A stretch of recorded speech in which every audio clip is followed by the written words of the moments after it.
you're on a social media platform, you want to go after this big person, hit the smaller people that really value you and would really be your ambassador. The big people will talk about it sooner or later, but if you go right to them, they're going to look at you like everybody else who just comes straight to them. And they're going to say, well, why am I going to be the first one to invest in your brand when nobody else does? And it's just all done on just a different platform today.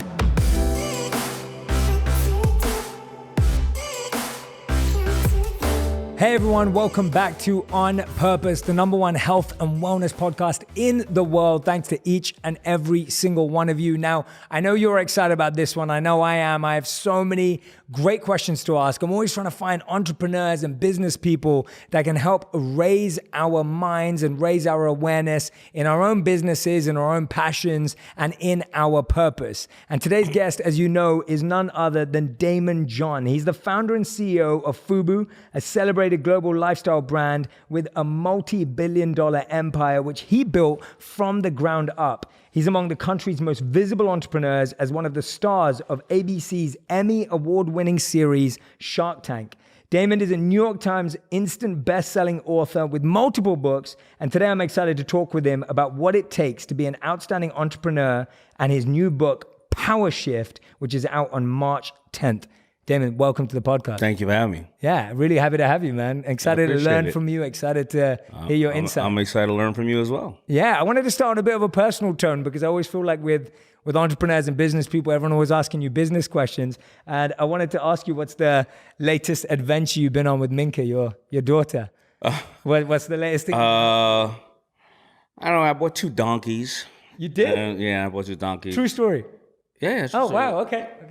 So one's named Felicia, one's named Debo, because I wanted to, when we leave, I wanted her to say, bye, Felicia. and she wakes me up every day to say, I want to go see the donkeys, but she won't touch them. Oh, okay. Yeah, she'll just stay in the car. She'll be like, I'm cool from over here. That's so awesome. I gotta get her to touch the donkeys. That's my newest thing with her. Oh, I love that, man. I was not expecting that. See, I love that. What do you expect? No, I didn't know. I didn't know what to expect. I was like, that's cool. I'm gonna need to find any other fathers that go do that. I love that. I think that's awesome. Tell us about one of the biggest lessons you've learned by being a father. Like what's come to you from that experience in your life? Well, this is my 3rd time being a father. My oldest girls are 27 and 21, or 26 and 21. I can't remember, but I don't know what the best. I mean, being a father, you learn so many different lessons. That I think it's human nature to be able to figure things out and manipulate the situation as a kid. She's my youngest, Minka, and just like all my other ones, they realize how to negotiate, how to manipulate at a very, very, very young age. Interesting. It comes natural to them. Yeah. Yeah, they get that from you. No, it comes natural. Kids figure it out, right? They'll figure out they can get away with this person with this. They can get away. I remember, we were probably in a car ride about a month ago. She said, well, if I don't get this, I'm going to cry. Yeah. And she messed it up for herself because now I know that she knows that when she cries, she gets this. And she slipped up, in the negotiation process right there, right? She told you. She told me basically, I know your weakness. If I don't get this, I'm going to cry. Now, she's crying. Whenever she's crying, she doesn't get anything. I don't care if she needs 9 stitches. I don't care if she's crying. Yeah. What's your weakness when it comes to negotiation? Or what's the one you've had to build the most on that you saw in your early days of business? I think trust. I think that, what is the difference? I trust too much. Right. I just, I'm a person, I try not to lie. I to say that I don't lie would be a lie. Right. Yeah. But I think that when I see people and they're talking about something, and I mean, when there's someone who's really foul, that's straight lying, I can't believe you're just lying. It just doesn't come to me as a concept. I mean, unless you're just, don't get me wrong. If I see somebody and I feel like they're a con man or con woman, I understand they're trying to get over. But when people are just like, let's say on Shark Tank, when they're like, I did $800,000 in sales in a year, and I said $800,000 in sales, and I find out that it was $800,000 in sales in 10 years. Ooh. I actually believe that they heard it wrong.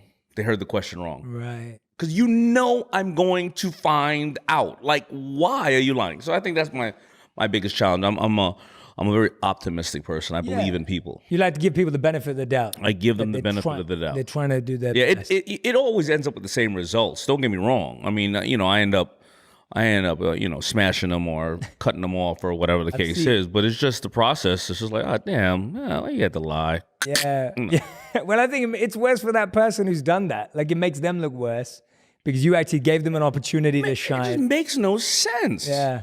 Yeah, it doesn't make any sense. But unfortunately, I think we live in this fear-based society where we're more scared of telling the truth because the truth may be less impressive, it may be less respectable, it may be less powerful. Yeah, I had somebody who was domestic help, a caretaker.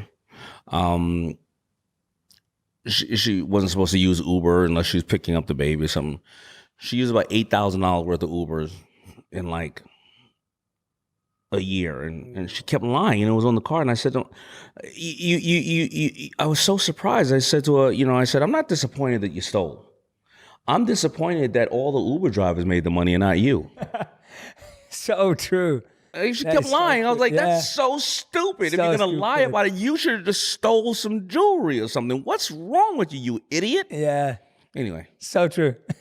Well, yeah, cool. That makes sense. I love that. I think that's great advice. I think it's nice to see, though, that people, when they understand this, hopefully people who are listening and watching to this, if they're ever going to ask for investment, be truthful, be honest. It's great. We're going to find out sooner or later. Yeah, people are going to find out anyway. No, I love that, man. And you obviously started your first job, if I'm correct, ever was giving out flyers. Yeah, my first job that I was paid by somebody else was giving out flyers, handing out flyers, $2.25 per hour. $2.25 an hour. Yeah, it's what I pay my employees now. Who gets that? The CEO? Who's getting paid that much?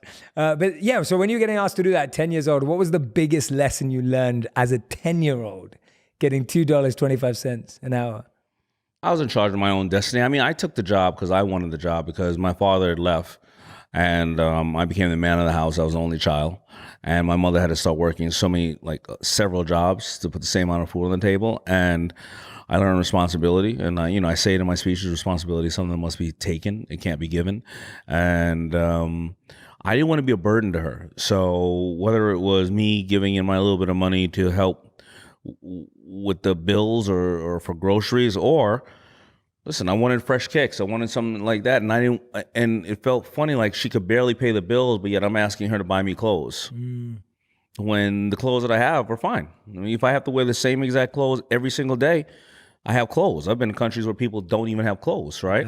So I think responsibility is the thing that was the most, that I took from that. Yeah, I love that. That's a great lesson. I think it was Gandhi who said that I was sad because I didn't have any shoes, and then I saw a man with no feet.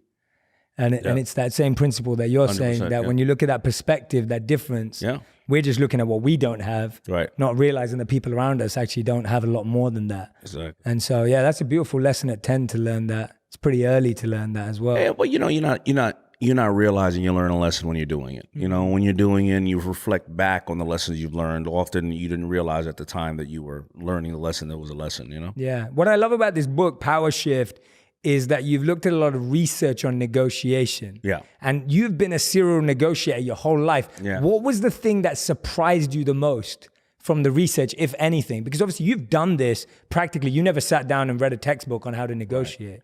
Right. Yeah, and I think you brought up a good point.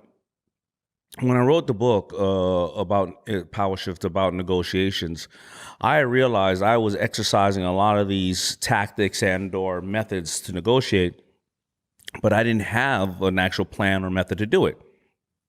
So I started finding these common threads with a lot of people who negotiated. What I didn't realize about negotiation is that negotiation doesn't start when you get to the table. It starts way before you get to the table. So that's why the book is not solely on negotiation. The book is on creating influence, then negotiating the deal, and more importantly, after negotiating the deal, what more can you get out of the relationship afterwards? Because hopefully the process gave you such a great relationship that the initial deal is only 5% of all the benefits you'll get out of the relationship afterwards.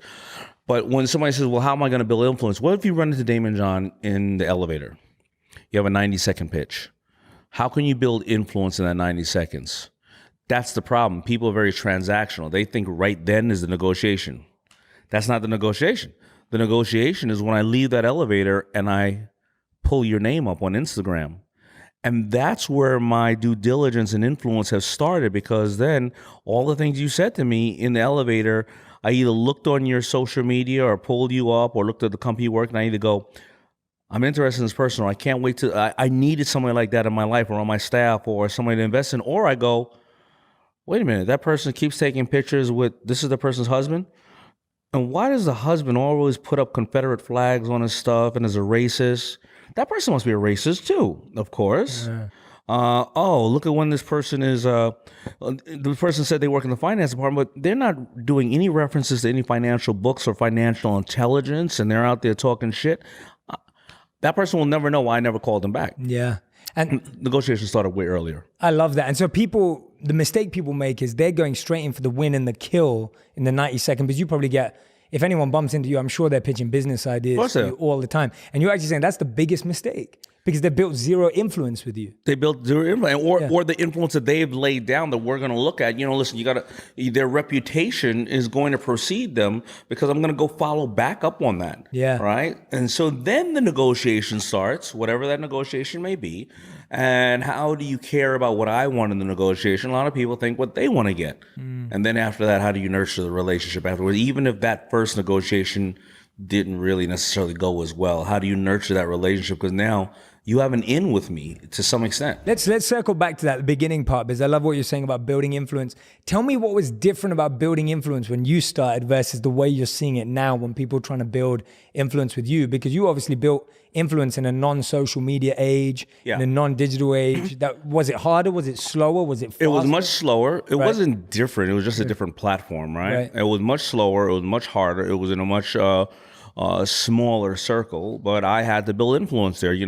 When I went out to, if let's say we want to talk about it today. You want to go get a big influencer to, wear your stuff or support your brand. I wanted to as well when I was a kid. I didn't go right to LL Cool J. I went to all the big bodyguards around, because I knew that the big guys didn't have options for clothing. They only had a white, Rochester Big and Tall, white shirt, black shirt, or custom-made clothing. So I only had money for 50 shirts. So if I gave the 50 shirts to all the cool kids, they'd wear it one time, throw it away. The big guys wore it 10 times a month. And where were those big guys? They were always in front of the red rope. They was always in front of the club. They were always the guys who were the bodyguards. They were always big. So what happened was I built influence with them first. Then the LL Cool J's and the Run DMCs of the world would say, hey, man. Where's mine? Yeah, what am I? Chopped liver? No, you're too cool. No, I'm not. No, you're too cool. But after 6 months of them seeing this brand around, that's how I built it. And it's the same thing today. If you're on a social media platform, you want to go after this big person, hit the smaller people that really value you and would really be your ambassador. The big people will talk about it sooner or later, but if you go right to them, they're going to look at you like everybody else who just comes straight to them. And they're going to say, well, why am I going to be the first one to invest in your brand when nobody else does? And it's just all done on just a different platform today. Yeah, I love that, though. What you just shared with your story, that's genius. I mean, just understanding the positioning of bounces, because I think sometimes people, in a negative impact on ourselves, is we look at, these people they're not big enough. They're not important enough. They're the best. Exactly. Like that's actually where it starts. And you've got to value those people as much as you'd value the big person. Listen, I use the example of window shoppers. There's a lot of people, and we've all felt like this, whoever's watching, or maybe you, that maybe at a certain point in the time of your life, you didn't look right, or the people didn't treat you right when you walked into a store. They thought that maybe you weren't their customer, or you got it like that. I've had that happen a lot of times. Right. So, window shoppers are the best. I'll tell you why. I have a couple of dollars now. I'm okay. If I go and buy a brand new, what am I wearing? Some Y3s today. I'm not gonna brag about it. There's no reason. I have money. But if a window shopper sits there and goes into the store and doesn't have any money, and they go, one day when I'm gonna get money, I'm gonna buy those Y3s. You know how many people they're gonna tell that to? They're gonna tell it to 1 million people. Man, whoo! Wait till I get those Y3s, baby. Wait till I get the Y. That became your ambassador. That person just shared it with 1,000 people, you know, and those people are extremely, extremely important. And that's where power shift happens, because what happens is you build an influence with people. They're influencers too. They are just talking about it in a different way. So we actually totally don't understand power shift. We don't understand what power really is. A lot of people are doing it and they don't realize they're doing it. And they don't have a method to it. Yeah. And so, you know, but why not have a method to negotiating? Because, you know, the only thing that separates you and me and from everybody else is what we have negotiated in life. That's it. It's the deals we've taken, the deals we haven't taken. A lot of times, not the deals that you haven't taken, it's the deals you did take that screw you up, right? Yeah. And the only thing that separates us, and I've seen thousands of pitches, the only thing that separates us is the ability to negotiate. Yeah. I was telling my team just now, like before I really got into all of this, I was this close. I was offered this podcast deal, and this was before this one when we did it for real. And I was this close to taking it because at that time I was positioning myself or considering myself less influential than the person who was offering it to me. Right. And so I was going to sign this pretty bad deal for me because I thought, oh, it's going to get my foot in the door. It's going to give me that break. Luckily, my lawyers held me back and we did it the right way. But tell me, when is that time when you're kind of like up and coming and you're trying to break into that space? What is your best advice for someone like that when it comes to the deals they should and shouldn't take? Because sometimes in our desperation or in our lack of influence, we make big mistakes in what we say yes to. You know, that's a good question. All those are personal decisions that need to be made, right? Yeah. Because you could have taken a crappy deal here because you felt that you were going to do more in this world, or whatever the case is. Meaning, Bethany on, she's in the book, Bethany on Housewives. Mm-hmm. She wanted to put out Skinny Girl, so she didn't care how much Housewives were paying her initially. So it all depends on where is the value. And I think the question right there that if somebody asks themselves is, what's their why and what do they want to get out of it? What's the reason you're doing it for? Yeah. I see a lot of people who say, well, I want to make $1 million. All right, what are you going to do when you get the $1 million? And they're like, I don't know. Yeah, you're gonna buy one really expensive car like a Bugatti. You're gonna buy investment homes to help pay for your way of life, or are you going to live off $30,000 a year in Bali for 10 years and and carve canoes? You know what I mean?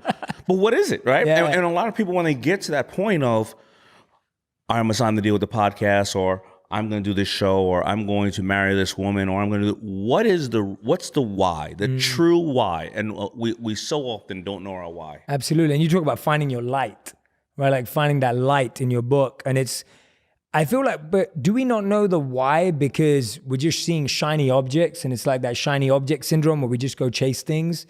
What is that reason that we don't stop back? Like, why are you pushing so much? Because we haven't taken inventory of ourselves the proper way, because some are in shiny objects. Some are.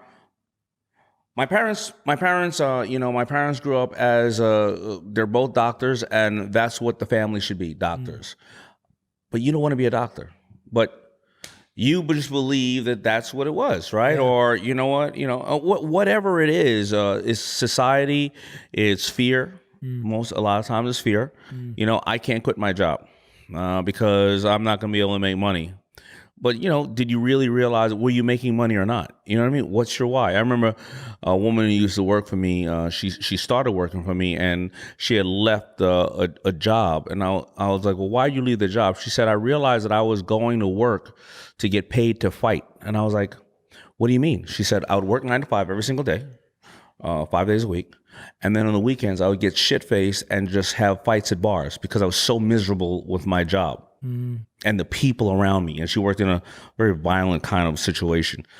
She didn't know her why anymore. And then she came to me and started working in a charitable area, and she never had a fight again. And she was happy, but she had to check herself and check her why. Yeah, absolutely. Yeah, I always joke. I grew up in a family where I could be a doctor, a lawyer, or a failure. Like, those are my 3 options. Right. It was like you either those two or you kind of didn't make it because you didn't do anything right. And you're so right. That self-inventory check of, wait, what is my purpose? Like, why am I doing this? Like, do I even care about being this? What's become your why as time has changed? Like, how has your why changed? Has it upgraded? Has it become deeper, better? What's I really can't say that it's upgraded because I can't doubt anybody for whatever their why is, right? There's no better why. Yours is not better than mine. Has it changed? Absolutely. I'm 50 years old now, and my why has changed 10 times. But the core to my why, it was a friend of mine who explained to me the core to my why. The one thing that didn't change is that I wanted to serve others. And I said, Wow. I was like, I don't want to serve others. He was like, yes, you do. I was like, no, I don't. He was like, listen, you start a brand, FUBU, Forward to Bias. You want to empower a culture. You could have called it like many designers, Ralph Lauren and Tommy Hilfiger, call it their own name. You could have called it Daymond John. Not sure if it'll work or not, but whatever the case is, right? Then you go and you start acquiring other brands and helping people. Then you start writing books and the books weren't about my lifestyle. The books were display of power, how you and I have the same power. The brand within, you're the brand, power. Yeah. Then you go on, you start investing on people, in people on Shark Tank and start giving back educational stuff there. And then you start becoming a motivational speaker. You're always thinking about how empowering somebody else. And I thought about it and I said, well, maybe, I guess, but that didn't start off like that. I started off wanting to just dress hip hop people, and I loved hip hop, I never thought of it like that. So you start to define, yourself and see clarity down the road. But, maybe you're 18 years old right now listening to this and you have the clarity. I mean, my oldest daughter is a championship ballroom dancer. She's been wanting to do that since she was born. She always knew her why. Yeah. For some of us, we know it straight away. For most of us, it takes a bit of a journey. Yeah. And I think you're right. It's like you just got to be honest with what your why is right now. Take inventory. Yeah. Exactly. Sometimes we're trying to figure out, like, what's my why going to be in like 5, 10 years, 15? You don't know. Change. Yeah, it can change. You don't know. Like, you can't predict it. You got to figure it out right now. And I know that for me, my why has been, there's been whys that have been simple, like what you said, like wanting to serve people and make a difference. Yeah. And then when I was a kid, like my why was I just want to be happy. I just want to have fun, right? And it changes. And I think that a lot of people today, we can get closer to our why by taking that self-awareness check, by just taking that inventory. I love that advice. So in your book, you talk about being diagnosed with cancer. Yeah. And like, for me, I feel like no matter how powerful or strong or anyone would be shaken by that news. Yeah. There can be a shift in someone's life. There's a power shift right there. 100%. Yeah. Tell us about that moment when you find out. Yeah, I share a very personal story about the cancer thing. So I go into the hospital because I got an executive physical, and then they said, well, let's check your, what are these veins here? Carotid. Check your carotid. Yeah, check your carotid veins to see if they're clogged at all or whatever, so it could reduce. You were feeling some pain or something? Or no. So all right. So if I want to back it up, and I know that you talk about health and wellness a lot. A gentleman of mine, a good friend of mine, who was actually the manager of Siegfried and Roy and Muhammad Ali, said, "Listen, with all your money, why don't you ever go get an executive physical?" And I said, "Never heard of that."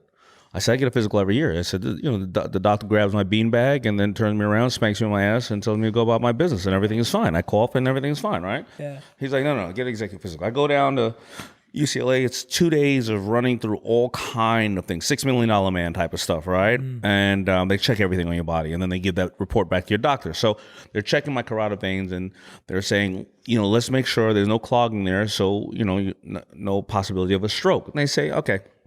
We checked it, but they go, you got a little nodule on your thyroid. You need to go check that out.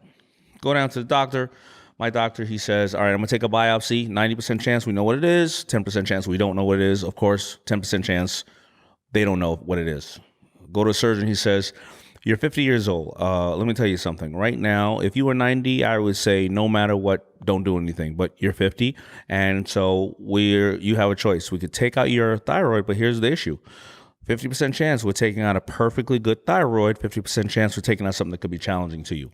I go and get the surgery. The 1 hour surgery becomes 3.5 hours, and they move a mass in my throat the size of a golf ball out of my neck.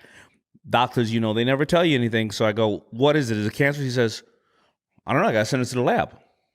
And it's about 2 weeks. So he sends it to the lab, and I know you're taking, and this is the top surgeon in the world where it comes to this. He knew what it was, and I can tell.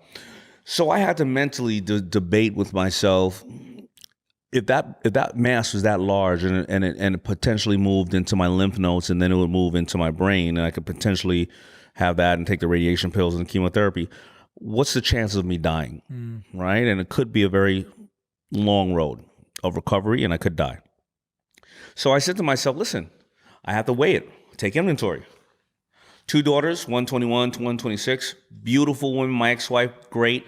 These girls are benefit to society. They're great girls, right? My mother, I don't want to ever see my mother get old and have to bury her. I know I'm being selfish right now, so I won't see that. I also don't want to be 90 years old, pooping on myself and rolling around with no teeth, right? Let me go out while I'm on top. And I got a 3-year-old. She's not going to remember me. And I got a beautiful wife who's super hot. She's definitely going to be able to get another husband. I'm going to drink myself to death. No problem. I'm going to go fishing every single day. I've lived a better life than I've lived 10 lives already. You can't believe what I do. I'm cool. I've accepted death. Or just the flip side. I want to walk my daughters down the aisle. My mother should not have to bury me. My 3-year-old, she's going to need me. My wife is super hot. I get to sleep with that woman every night, every day. Holy shit. So I had to negotiate with myself first. That's a power shift. You have to negotiate with yourself first. Am I going to take this on? And when I shifted my mind to saying that I'm not going to allow this cancer, and even if it is moving to my brain, and we still don't know, you have to always get checked. If it is moving to my brain, it's not gonna beat me, right? And before the 2 weeks came back, because it was like a week and a half into that, I totally forgot I even was waiting for results. And when the results came back, thank God, I was clear, but they still checked me out. But, that made me say to myself, that's what we always have to do. We have to have this negotiation with ourselves before taking a podcast or walking away from it, because your attorneys are like, don't do it. And you're like, but this is not your life. This is my life. This is my only shot right now. As far as I'm concerned, this person's bigger than I am. But you have to negotiate with yourself saying, you know what? You're here for a reason, because you're my attorney. You've probably seen this before.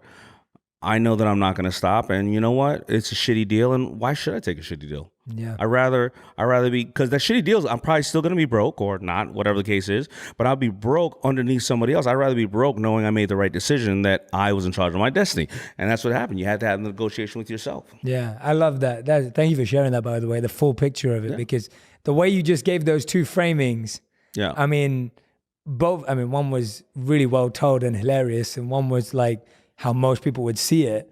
And for me, hearing both those perspectives, I've got a spiritual mentor who's helped thousands of people back in London. He's currently got stage 4 brain cancer. Oh my God. But the amazing thing that he's done, and I think he may not say in the same words as you, but he's negotiated with himself, and all he emanates is gratitude. Yeah. You could just not see this man in pain. Like anyone else would just be falling apart. Yeah. All he does is thank everyone for the work they've done, the service they've given others, how they've served God, because that's his world. Like, he's just emanating this gratitude to everyone. And you can see that even in like the peak of pain, someone's able to reframe that. Sure. Like Absolutely. you were able to do, 100%. which is phenomenal. And I'm glad that, we pray and hope that you get to continue doing all the incredible work in that way, man. Thank you. Yeah, but that's awesome. I love that. Tell us about, let's go back a bit to building a personal brand. Yeah. Because I feel like that is such a hot topic today. Everyone's trying to do it. Where are you seeing the mistake between building a brand versus actually building yourself to be the brand, if you know what I mean? Like the perception. Where's your take on it? Again, inaccurate inventory of yourself and not knowing your why, and also projecting something that you don't, it's not real. People perceive that brands are only built on positive things, and I hope that everybody here listening will lead a life that's morally correct and things of that nature. But Old Dirty Bastard was an old dirty bastard. This is what it is, right? And he lived off of that, right? And there are a lot of brands out there, and people will resonate with you if you, for a lack of a better word, keep it 100, right? And that's the brand that you got to build, because today with transparency, with all social media and various other things, your brand can be stripped apart in a minute. And we see it happen all the time, right? We can talk about all the Kardashians of the world and this and that who build nice brands, but how many people in the news every other week you're saying that person's done? Their morals and their ethics were off kilter on what they acted like they were. Yeah. So I'm not about politics, but look at our president. Some people hate him, some people absolutely love him, but he's true to his brand, however you want to perceive it. And some of us are disgusted, and some of us are like, that's my guy.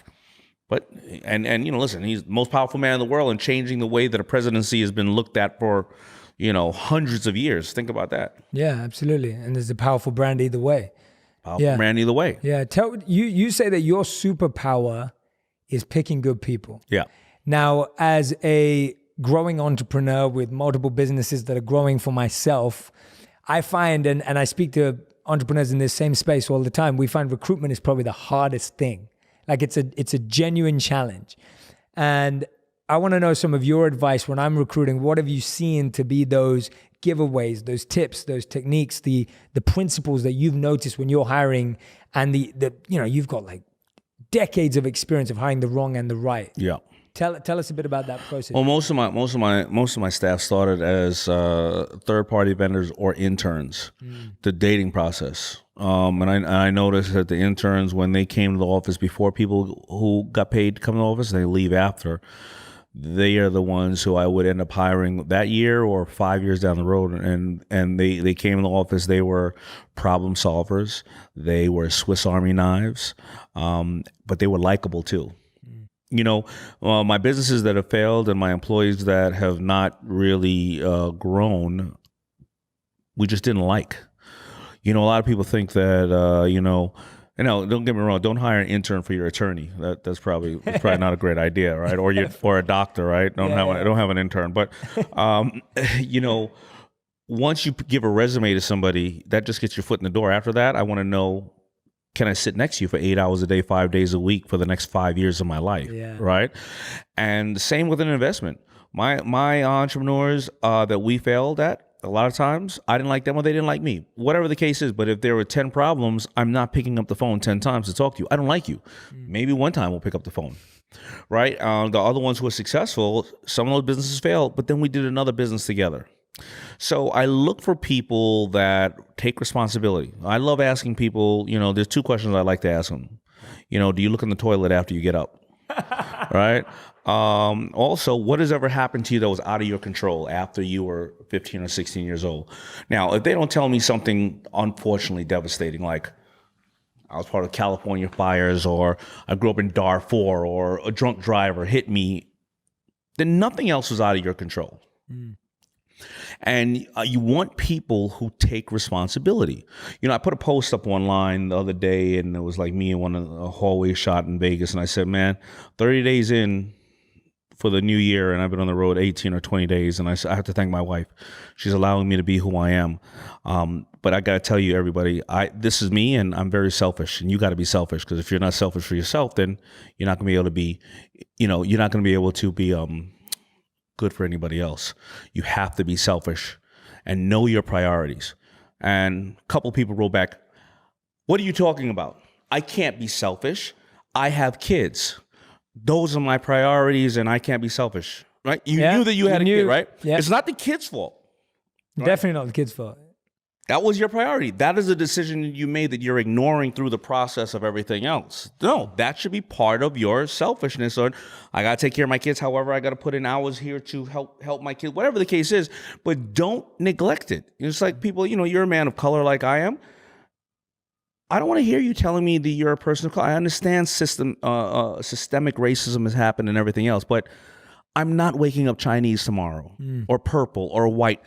Okay, let me get over it. How am I going to now move on with life and be somebody who's responsible and contribute? And that's what I look for in my employees. Yeah, that's great advice, man. Now I know I'm definitely going to ask a few of those questions, some of the funny ones to catch them out, but also some of the real ones. And I think the dating phase, as you put it, makes complete sense. I feel like interviews and dates are too alike. Yeah. But the dating phase of experimenting, taking someone with you, I know for me, with my videographers, I'm always like, travel with me for a week. Yeah. Because I want to see if I can like you for a week. We can be together for a week. Sure. You can deal with me having a good day and a bad day. Yeah. You can deal with me being not interesting and really interesting the next day. Like you can deal with the fact that I'm a normal human being. Sure. I'm not always on and off. And even if I was with somebody like that, I'm also watching other things. Are you now learning editing? Are you learning CG? Are you learning, while you're out there? Because if you're only going to do this, are you learning new equipment? Are you learning new ways? Because I want to see you being a problem solver, because what you're going to do, you're going to plateau at a certain point. Now I got to get another videographer and an editor when you can maybe solve that challenge for me. And if you can, I know you're trying. Yes. And if you can't work it out, you know what you're going to do? That person, they're going to say, I'm not really good at it, but I kind of learned the basics, and let me bring this other person in, or let me help you. Like a problem solver. You know? I can relate to what you said earlier. Like, I feel like I'm someone who likes to give people the benefit of the doubt. Yeah. I like to trust rather than like micromanage and like watch over people's shoulder. What are you like when you feel someone has intentionally screwed you over or manipulated you or taken advantage? How do you respond and react to that? And how have you seen that response be more effective as you've become more mature in business? I'd love some training, basically. I'm asking for free coaching right now. Yeah, no problem. Yeah. Well, first of all, I try to understand.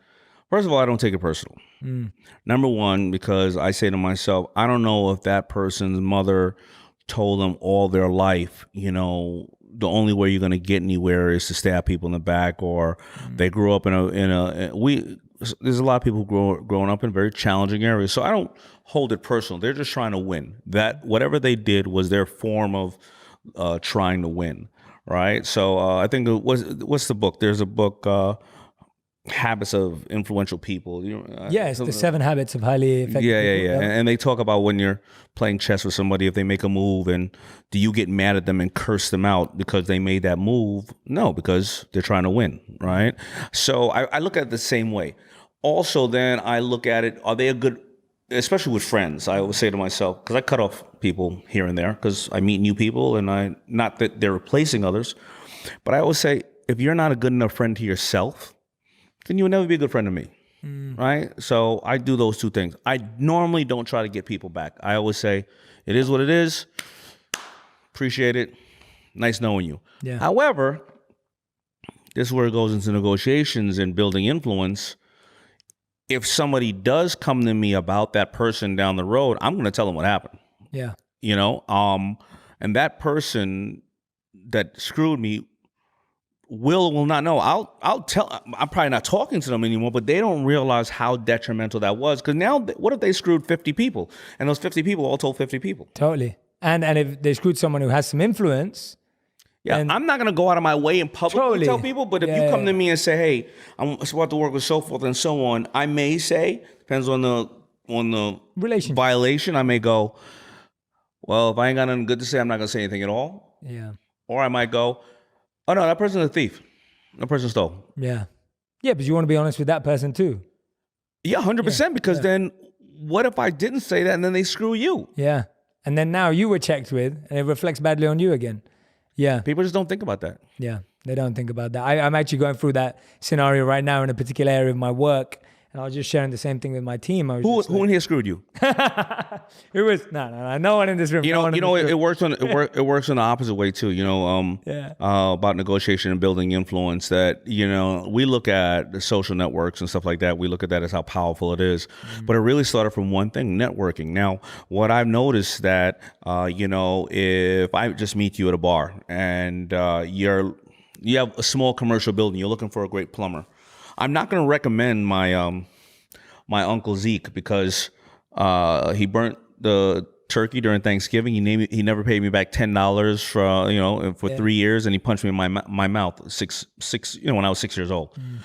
But if I met somebody else who was a plumber recently, I'd say, I don't really know this person that well. They seem like they were really buttoned up, organized person. I don't know them that well, but you know what? Why don't you take a card and you call them and see what happens? Yeah. Because I have no vested interest there. But yet I shared it with somebody else. And that's exactly what social media and retweeting, whatever the case is. And that builds influence. That's why networking is so big. But a lot of people just don't grasp the simplicity of what we're talking about here. Yeah, when we talk about that, we're talking about networking, and even now when I was asking you for coaching, you talk a lot about how the biggest mistake entrepreneurs make is not having mentors in their life. Right. I 100% agree with you. I think the challenge right now is that you have a group of people who want people to be their mentor. I don't know how many times you get asked that question. Like, Daymond, will you be my mentor? Will you be my mentor? What is the process to ask someone to be your mentor? What does that look like when someone's asking you that question? That's a good question. So, first of all, why do you want them to be the mentor? Because, do you want them because they understand the fundamentals? Because a health mentor and a business mentor and various other people are going to be different ways. Also, what's in it for the mentor? I have a lot of people come and tell me their problems, right? And it's cool. But there's an old saying, don't tell anybody your problems. 20% don't care, and the other 80% are really happy you have them, right? So why the hell are you telling me your goddamn problems? I got my own problems. What's in it for the mentor? That's the challenge that I find with a lot of the people that seek out mentors, and also are the mentors accessible? You can try to get a hold of me as a mentor, and hopefully I could be one, but that's why I write the books and do social media. But you're going to talk to me, one time every 6 months? But if you have somebody that has a car dealership locally in your neighborhood who's been there for 20 years, that person understands the fundamentals of business just like anybody else. They've been through inflation. They've been through changing of technology. They've been Economic through downturn. all kind of stuff, right? For 20 years. Why are you looking at me? You're going to talk to me once every 6 months when you can go over there and wash those cars for that person and get your, your karate kit on over there, a wipe on, wipe off, whatever it is, and talk to that person, right? What's in it for the mentor, right? So you want me to teach you about business? Clean some damn cars over here. Yeah. Or you want Daymond John to teach you? Well, you know that I love to save animals. Go donate some time at the ASPCA or animal shelter, 2 days a week, argument's sake, and I'll spend 1 hour a day speaking to you. What's in it for that person? Yeah, I think that's great advice. And because I think sometimes mentorship now, as it's growing in its popularity, it's become like a popularity contest to some degree. So you just want to be able to say someone's your mentor.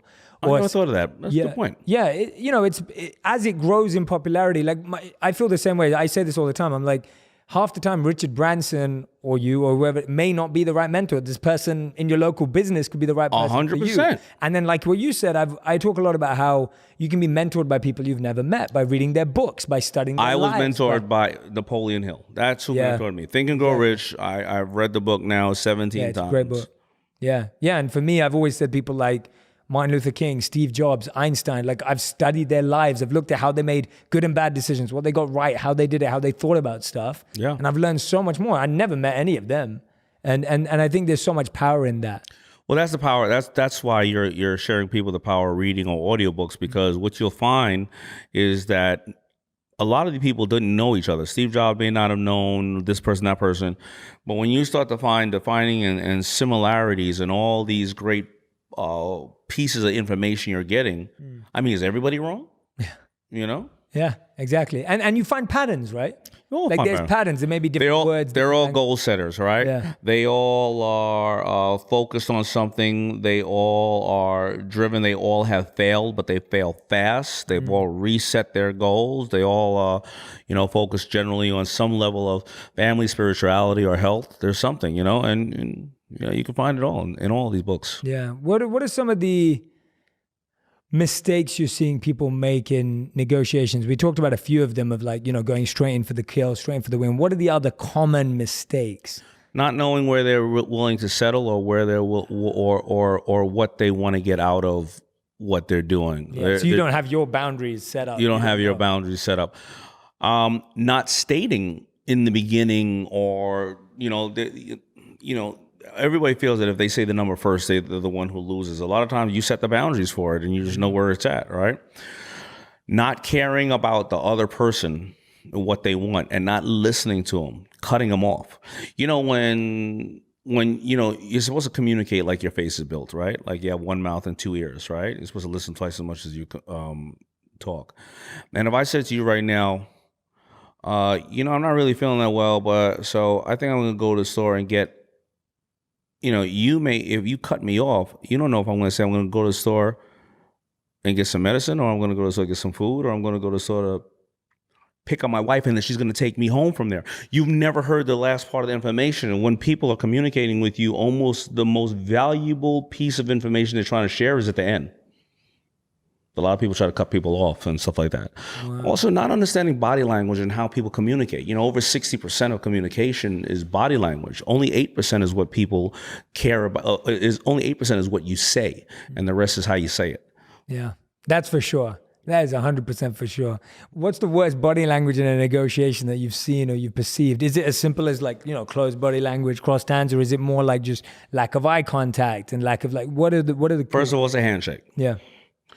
Second of all, it's not remembering people's names, right?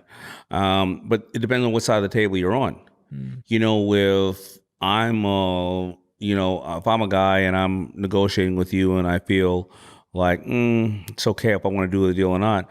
But if your legs are cocked spread wide open, and or your legs on a triangle and you're leaning back, I'm feeling like you're trying to assert dominance on me, right? So what am I going to do? I'm going to start either leaning back or doing the same, right? So it all depends on how you're looking at the individual. You know what I mean? And listen, you could be in a cold room and somebody's crossing their arms. It doesn't necessarily mean that it's because they're trying to play off. So those are a lot of things that people can do. Like when you're looking at body language is very important. If you walk into a room and you want to have more of an intimate discussion, don't put any objects between you. Now we have mics between us, but you'll see people and they're not conscious they're doing it, but they'll put big trays in between people and big phones because they want to create this distance because they don't want to be that close. You know what I mean? Yeah, big table and trays and then Yeah, and listen, this is a lot of little keys you can use. People believe that you're less likely to lie when you're touching them. So make sure when you're leaving, you shake their hand and say at that moment, I can't wait to do further business with you. If that's how you feel. Yeah. That's going to be twice as more effective than just saying it when you leave. Yeah, totally. The thing I find though that with the people who do this maturely and immaturely is like sometimes you see someone who's following the textbook version, but it's a technique. It's not real. Right. And I feel like that's what you always sense that, you can sense when someone like knows all the NLP and the perfect way to look at someone, and you learn all those techniques, but then when it's not genuine, when that person doesn't believe it, someone like you who's been in business for many, many years is going to sense that straight away. Yeah. When you sense that? When they're all buttoned up, they're printing, and every time you ask a question, they go, and you know what? That's a really good question. Bullshit. That's not a good question. And I ask them stupid ass questions sometimes. So then they tell me that's a really good question. I go, okay, no problem. Can I one day just watch you interview? So I just want to watch. Like, I just want to literally, I can just hide anywhere behind a curtain or whatever it is. I just want to watch. Honestly, I'm not even joking. It'd be hilarious. We should film it. We should edit it up. Like, we should do that. We should show you catching people out. It should be an addition to Shark Tank. It should be an added moment. Oh, it's on Shark Tank. Those pictures sometimes an hour and a half long, and you don't see when we're saying stuff like that. You know what I mean? Yeah. But you must laugh a lot in between. Of course we do. Yeah, you must laugh a lot in between the kind of stuff you see. If you think I'm saying crazy shit, you should hear Barbara and Kevin. Oh, really? Oh, my God. But they don't say it on camera, but you say it. They say it on camera. ABC edits it out because you got these poor little kids watching the show. Tell me about, having been in business, since you worked at 10 years old, so 4 decades of experience. What challenges you now? In a negotiation, a persuasion in business, what is like the thing that challenges you now? And it may not even be business; it might be more personal. What keeps you excited and focused? Saying no challenges me now because you want to say yes to everything, right? And the only thing you can't get back is time. So your inventory is your time. I think that's the most challenging thing. Because listen, at 50, if I do deals right now, they may be around until I'm 70. Do I know that that's what I want to still do, and work that hard on new businesses? But I just love business too, and the opportunity is there, right? So I think that's the biggest challenge. That's it, and time. Yeah. Because I need more time to take care of my health and be with my little girl. So it's really time I look at. Was there a deal that you're like, oh, I wish I never passed on that? Were any of those, or have you always felt good about? No, never, because it doesn't mean that if I did the deal that the outcome would have been the same. And some deals I passed on have turned to be really big deals. However, if I go in life being concerned about the ones I passed on, but what about all the ones that failed that I passed on? Right? You can't have it all. Yeah. But it seems like you have that sense of like that detachment and that bird's eye view, because I feel like that takes a lot of maturity too, to be able to understand. No, it takes being screwed a bunch of times and losing a bunch of money on shitty deals and then going, wait a minute, Mr. Know-It-All. Yeah. Did you check those boxes prior to doing the deals that you need to check? Yeah. No, you emotionally was invested in it and you got too excited about it. Yeah, tell us that actually. I like that because when I'm listening to you, like, you have a big heart, you're optimistic, you want people to win, which are all beautiful emotional qualities. When is it right to let emotion be useful in business, and when can it be wrong? I think gut Emotion, two different things. I think your Okay. gut told you not to do the podcast. Yeah. So I think we don't trust our gut. I didn't start to learn to trust my gut until I was about 35 years old. For two reasons. I think that at first I was like, who are you, Daymond, Mr. Know-It-All? Why, whatever. You know what I mean? Or the numbers look good on paper. Yeah. Or whatever the case is, and I didn't learn to trust my gut. Emotion's fine, but you still got to check the boxes. You still got to say, man, I really want to do this. Listen, it's like meeting a beautiful girl for me, but for other people, it could be guy or girl, whatever the case is, and everything's right. It only goes down after that usually, Yeah, when you think everything's right. You go on a date with her and shit, and it's really nice, and then she takes her teeth out, at the table. Nothing wrong with having fake teeth, but you didn't tell me about those fake. Yeah, You know what I mean? And then yeah.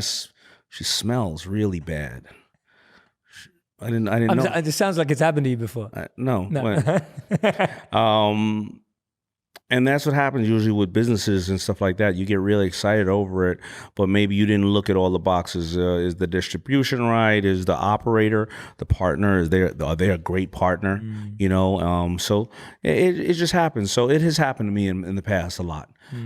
So now I'm almost like, I like to say it like, I don't get buyer's remorse as much, because it's like if I go to the store and I see something I really like, I don't buy it right away. Yeah. I go home. But if I can't get that off my mind, I'll go back. Yeah.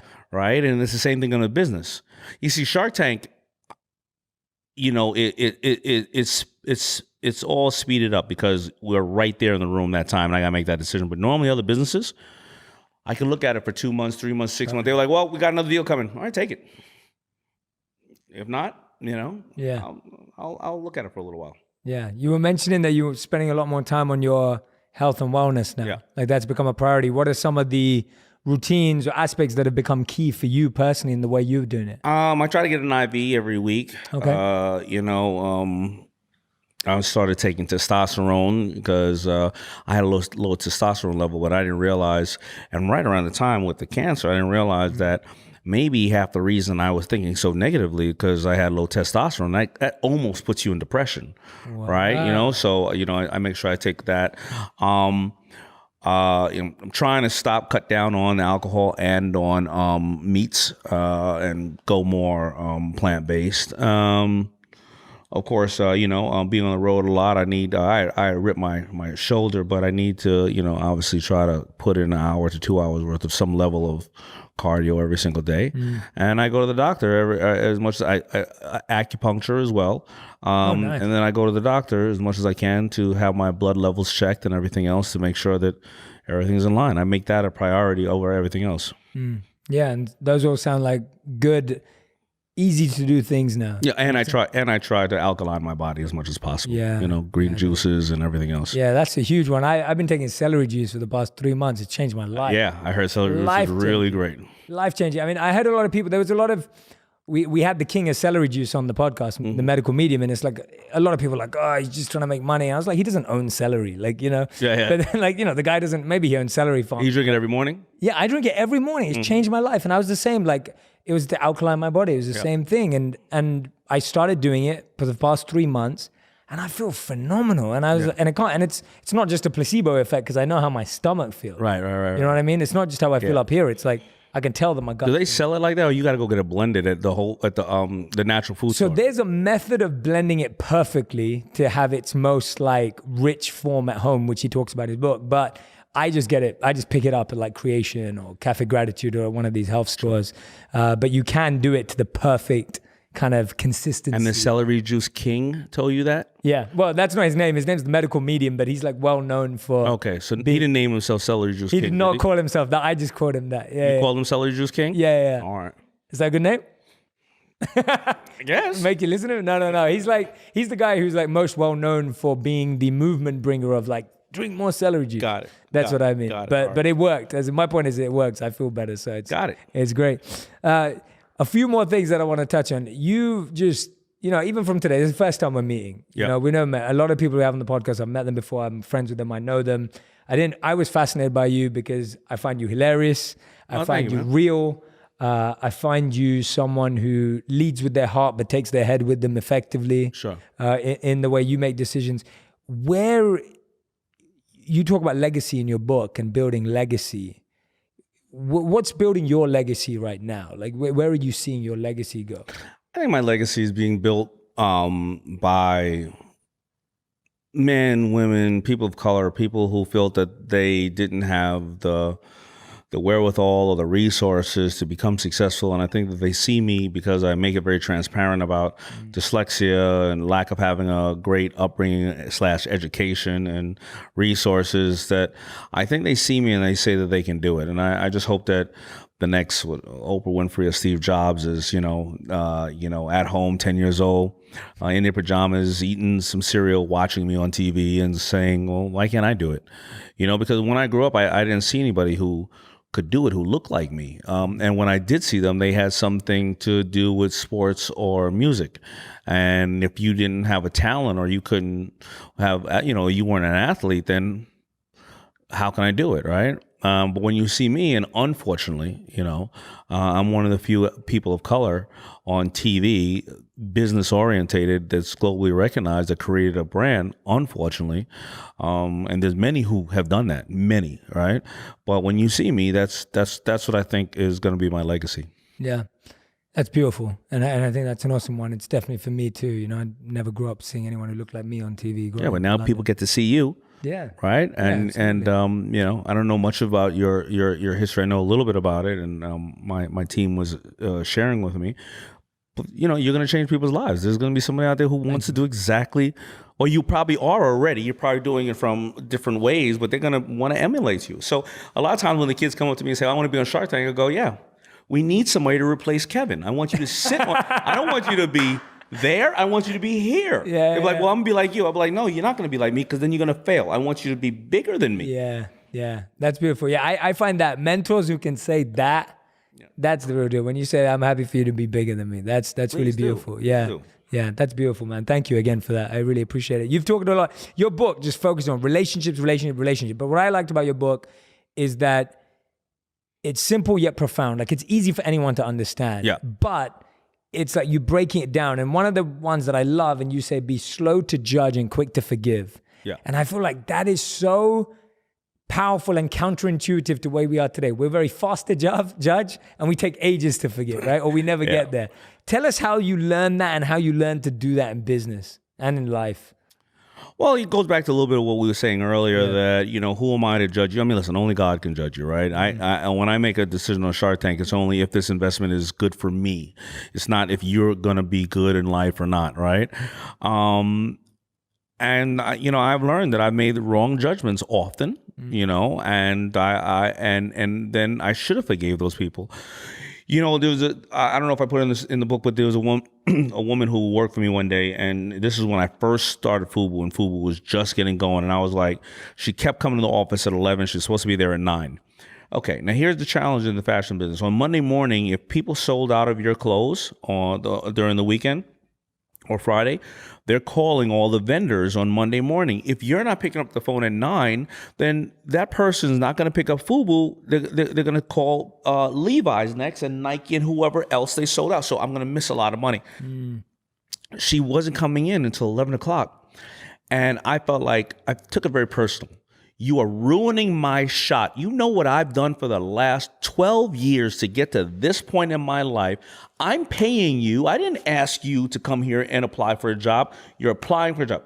And then my partner, who was a mentor, an older guy, said to me, you ever ask her what's going on? Do you know maybe she has a mother who's sick with cancer, and she knows that she's going to lose her job, but the only way that she can ever help her mother in the daytime is just hold on as long as possible, get to work here, and do whatever. Do you know what's going on? And I said, I don't. And then I said, I go and ask her what's going on.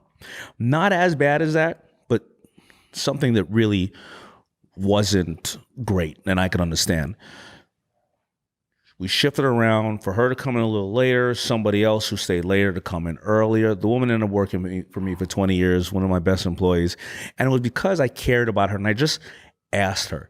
Power shift is not about only power in you. The power shift is about reversing the power and giving it to your staff, giving it to your husband, your wife, your whoever the case is, because they'll value you more and give you more power. Yeah. When I'm at work, I'm Batman and everybody else is Robin, and then I'm Robin and I allow them to be Batman too, because if I hired you to do this, then why am I acting like I know more? No, you're Batman. Tell me what to do, right? So, that's how I came up with that theory over the course of time, though.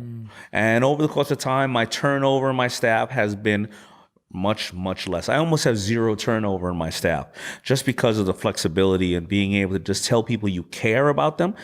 People half the time just want to know that you give a shit. Yeah. Yeah, that's phenomenal, Daymond. Thank you so much. We end every interview with a final 5. So it's our rapid fire round. So you have to answer all of these questions in 1 word or 1 sentence maximum. Sure. Yeah? Okay, so here's your first one. So I'm going to name a title of your books, each of them, and I want you to give us 1 powerful lesson from each of them. Sound good? Okay, cool. All right, so let's start with Display of Power. You and I both have the same power. Which one is going to display it? I love that. That's awesome. The Brand Within. You're a brand. Or describe yourself in 2 to 5 words. Nice. Okay. The Power of Broke. You don't need money to make money. Nice. Rise and Grind. How are you using 24 hours a day? And Power Shift.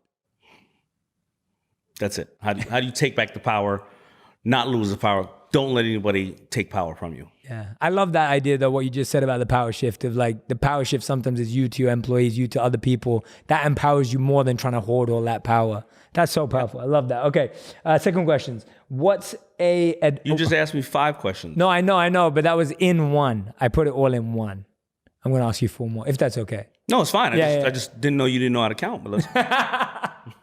Fair enough. I wanted to get more out of you, man. All right, no problem. You got a lot of good I get it. You got a lot of good stuff to say. I get it. Guys brag 3 times the amount of what they've really done, and women reduce it 3 times the amount. So So you know that, giving right? you more opportunity. Yeah. So if you tell me 1 is 5, if a woman tells me 5, it's really what? 2, 2.5, whatever.